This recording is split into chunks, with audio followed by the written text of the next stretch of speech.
Yeah, it was, so, you know, what do you call it?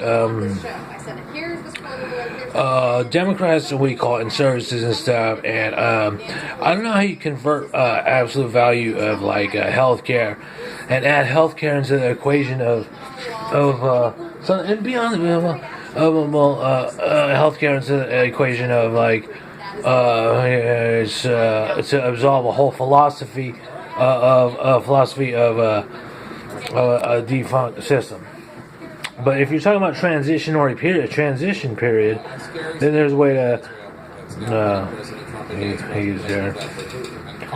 And let's go here. And standoff and somewhere about there. Somewhere with that. So you say, oh, I want to group myself and say get myself together and stuff like that. You know, I want to you hygiene together and stuff like that every day because you have to go to work. You just can't go to work, be off. Like, you know what I'm saying, all the time. You know what I'm saying? You can't do that. You can't do that. You know what I'm saying? You can't. And so, but at the same time, like, if you have the initiative and say, oh, we're hiring you for 40 hours a week for such and such, and you're getting paid full on benefits because you're exceeding 20 some odd hours a week, then that is a whole other story. But see, the inertia of itself, of saying, how can I pick myself up and have the initiative to do that? The inertia of itself has to start beyond picking up a broomstick or something like that. It has to be more enticing, because if you're gonna do one thing to one side, you have to do it to the other side. So if you're going to make a 5G technology on one side, then you have to make it appealing on the other side to make it equivocal, if you will, equate. You know what I mean? So say equivocal. So if you say, I'm on 5G technology, then you have to make that broomstick extra shiny. You have to make that condition extra shiny. You have to make that stationary engineer, maintenance assistant position very shiny. Whereas, it's kind of like a thing of a beyond humanitarian effort, because what you're talking about is masses of people, and you're talking about, with masses of people you get big corporate problems and stuff like that. That's nothing new in the sense of that, companies like Sears, PG&E, SMUD, something like that, or even these online startups and whatnot, right?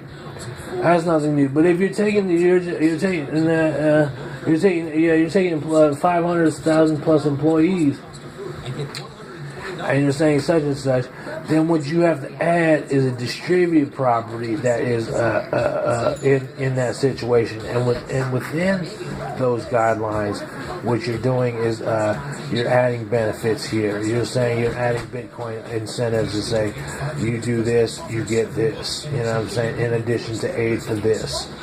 Because of more incentives, in reciprocating order. You know what I mean? In that order. So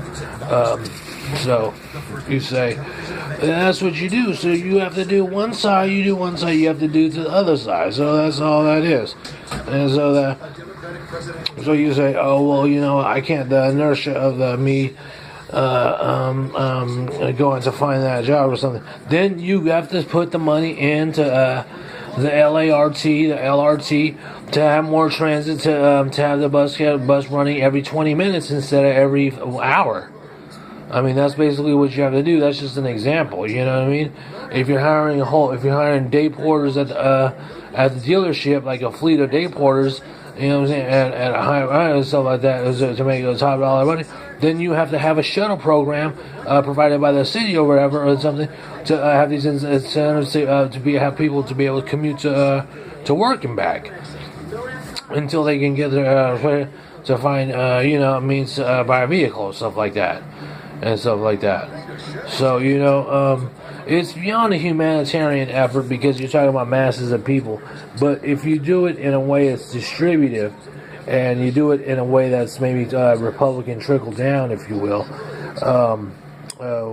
what you get is you get, what do you call it, the funding for it. So you might want to say to yourself, well, fund the wall then. Then you might want to take those funds or take some extra funds. If it's $30 million you're talking about, or you're talking about like that much million, if you're taking a fraction of that money and you're taking that and you're putting it into serve the democratic services that I'm talking about, that's what you're doing. President Vladimir Putin joining Syria and China, backing Venezuela's